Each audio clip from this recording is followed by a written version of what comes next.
Hai semua, senang bertemu dengan kalian masih di Kode Oni, Kombur-Kombur dengan Oni. Kali ini Oni akan ajak kombur-kombur mengenai masalah otak. Seringkali kita mendengar perkataan atau justru kita sendiri yang mengatakan nggak ada otak kau, nggak punya otak kau. Pakai otak kau. Di mana kau bikin otakmu? Macam lah ya masalah perotakan ini. Seberapa penting sih sebenarnya otak di dalam kehidupan kita? Organ yang penting di tubuh kita selain daripada jantung, paru-paru, itu adalah otak.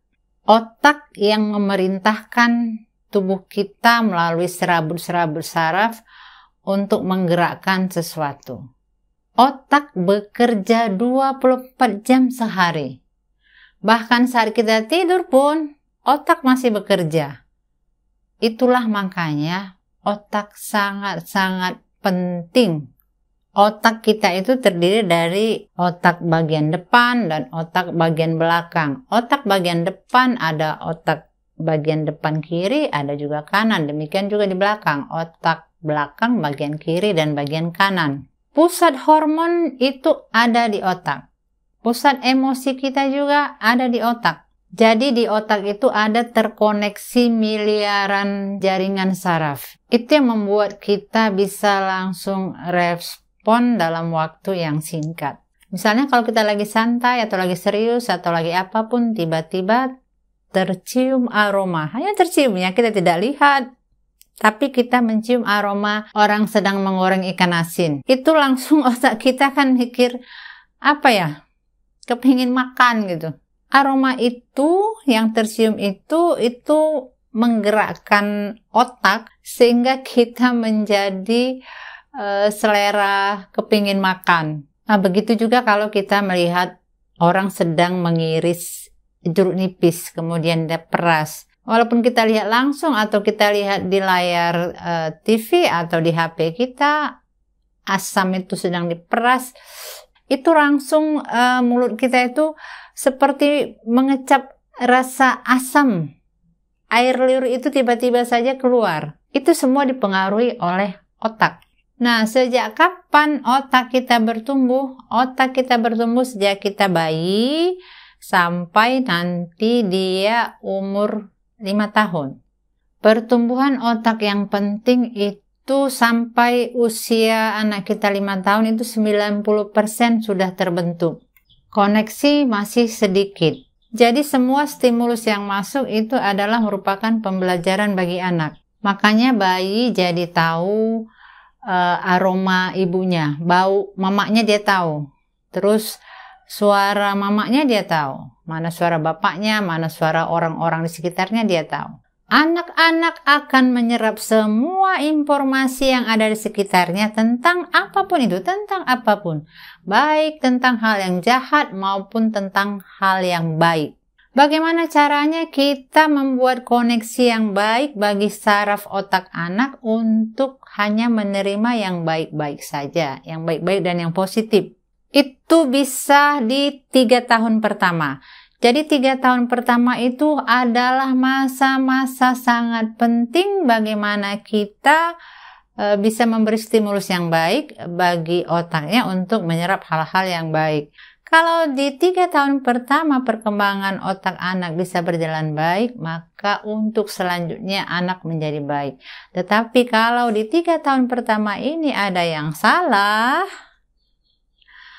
maka untuk membenarkannya itu memerlukan sesuatu hal yang ekstra. Di 3 tahun pertama usia anak, itu otaknya itu kan masih sederhana. Kalau dia lapar, dia nangis. Kalau dia haus, dia nangis. Nah, di sini dia akan belajar apakah permintaannya itu langsung akan dia dapatkan ketika dia menangis atau tidak. Apakah dia harus sabar menunggu untuk mendapatkan permintaannya? Disitulah tahap belajar anak. Semua pembelajaran itu ada tahapan-tahapannya. Anak bisa berjalan juga, tidak ada anak yang tiba-tiba bisa berjalan, itu nggak ada. Anak itu sebelum berjalan dia harus melalui proses merangkak dulu. Ya, ada yang mengesot. Yang mengajari merangkak itu siapa? Apakah kita orang tua yang mengajarkan anakku cara merangkak begini? Itu kan enggak ada ya, enggak ada yang begitu. Tapi anak itu belajar merangkak sendiri. Jadi tubuhnya itu dia belajar sendiri. Anak belajar telungkup itu juga dia sendiri. Itu semua digerakkan oleh otaknya. Anak bisa duduk sendiri, itu juga diperintahkan oleh otaknya. Makanya kan kita senang dan kaget kalau tiba-tiba kita lihat, anak kita sudah bisa duduk. Lalu kita akan cerita kepada seluruh anggota keluarga bahwa anak kita sudah bisa duduk. Nah, yang mengajari duduk itu kan bukan kita, dia sendiri. Begitu juga ketika dia mau merangkak. Jadi cara merangkak itu kan dia harus meletakkan tangannya, kemudian mengangkat pantatnya. Nah, proses untuk mengangkat pantatnya itu kan juga digerakkan oleh otak. Dan begitulah selanjutnya. Artinya semuanya itu melalui proses dari dia masih sangat-sangat bayi. Nah, seiring bertambahnya waktu, baru nanti dia bisa berkomunikasi, bisa mengerti arahan untuk makan supaya tidak tumpah-tumpah, untuk bisa memasang kancing baju. Nah, itu kan gerakan motorik yang semuanya tidak terlepas dari perintah otak. Umur 6 sampai 9 tahun nanti dia mulai belajar bersosialisasi lebih luas lagi. Di situ nanti dia baru mengerti bahwa manusia itu tidak bisa hidup sendiri. Dia butuh teman, dia butuh bersosialisasi. Nah, disitulah dia mulai masuk TK, masuk PAUD, agar dia bisa berteman, bersosialisasi dengan orang yang lebih bermacam-macam lagi. Yang membuat otak anak itu bagus adalah kita orang tuanya. Demikian juga kalau otak anak ada errornya, itu juga hasil perbuatan orang tuanya. Tidak bisa tidak. Kok otak anak bisa error ya? Bisa. Misalnya, bapaknya bilang boleh, mamanya bilang tak boleh. Atau bapak mamanya bilang tak boleh. Opungnya bilang boleh, namborunya bilang boleh, tantenya bilang boleh. Tidak satu komando. Itu membuat otak anak menjadi error. Otak itu ada gelombang listriknya. Jadi berbeda-beda gelombangnya. Kalau sedang tidur, kalau sedang sedih, kalau sedang senang, kalau sedang gembira, itu berbeda-beda gelombangnya. Kalau anak-anak sering kita puji, kita berkata lembut, maka itu biasanya anak cepat menangkap. Apa yang kita sampaikan, apa yang mau kita utarakan, dia cepat menangkap, cepat respon. Nah, gelombang listriknya itu biasa disebut gelombang alfa. Jadi itu untuk hal-hal yang menyenangkan, hal-hal yang menggembirakan. Berbeda kalau anak yang sering dibentak, dipukul, itu gelombangnya itu seperti alarm. Rasanya itu mau lari aja. Sebagaimana kalau kita mendengar alarm kebakaran atau alarm gempa, kita langsung lari sejauh-jauhnya. Begitulah kira-kira alarm atau listrik yang ada di otak jika mendengar orang marah atau suara yang membentak-bentak. Jadi sangat-sangat tidak bisa dipahami oleh anak kalau kita itu marah untuk kebaikan anak. Kita kan suka bilang, marah pun mama, marah pun bapak, itu semua untuk kebaikanmu. Itu hanya bisa dimengerti oleh kita yang sudah dewasa atau yang sudah tua, bahwa kalau orang marah itu untuk kebaikan. Anak-anak itu tidak akan mengerti.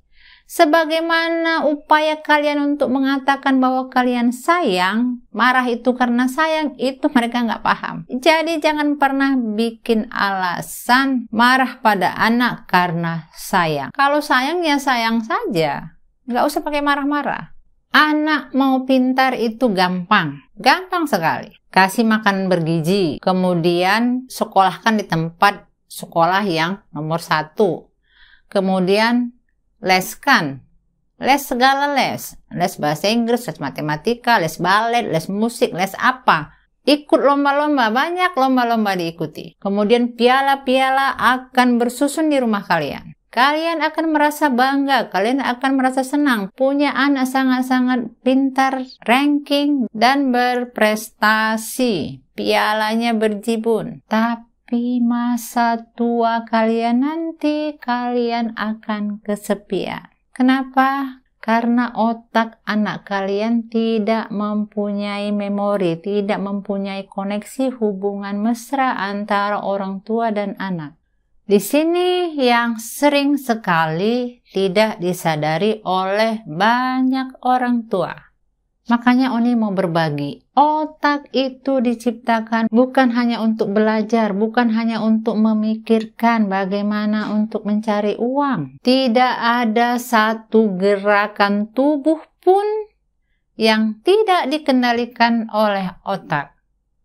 Oleh karena itu, sebelum terlambat, mari kita isi otak anak kita itu dengan koneksi hubungan baik, koneksi hubungan emosional, supaya tersimpan di memori anak. Karena kita hidup bukan untuk masa sekarang saja, tetapi pikirkan nanti masa tuamu bagaimana. Memang secara finansial kau tercukupi, bahkan sudah kau siapkan untuk anak-anakmu, warisan-warisan harta misalnya, atau ada deposito di bank, atau tanah berhektar-hektar di kampung, rumah ada berapa, anakmu 5, rumahnya 5, sudah kau siapkan. Tetapi apakah kalian juga sudah siapkan secara mental bagaimana di masa tuamu nanti? Apakah kau ingin masa tuamu dikelilingi oleh anak-anakmu dan oleh cucumu? Pingin nggak kalau nanti di masa tua saat kita sudah tidak bisa kemana-mana, gantian kita didatangi anak, didatangi cucu? Itu hanya bisa kita nikmati kalau kita